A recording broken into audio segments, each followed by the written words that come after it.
Let's make some quick and easy shrimp rice paper roll snack. A stable snack / meal ready in under 10 minutes. If you can get this freshly made rice paper from your local Asian supermarket.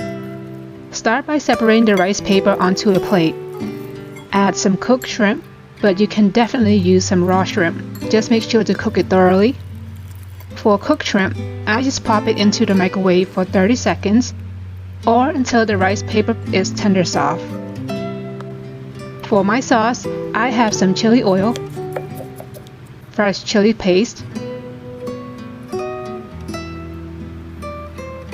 toasted sesame, sesame oil,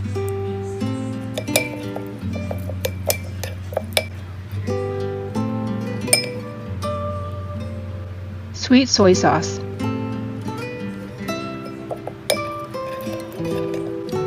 I like sprinkling some ground white pepper, then add in the chili oil sauce, and a dash of light soy sauce for flavor, and lastly, I love it with some fried shallots. And that's it, it's really that easy. It's delicious, light appetizer that is naturally gluten-free and dairy-free and high in protein. Green onion also goes great with it. And I will warn you though that this is super spicy. Leave the chili oil out if you cannot tolerate spicy food.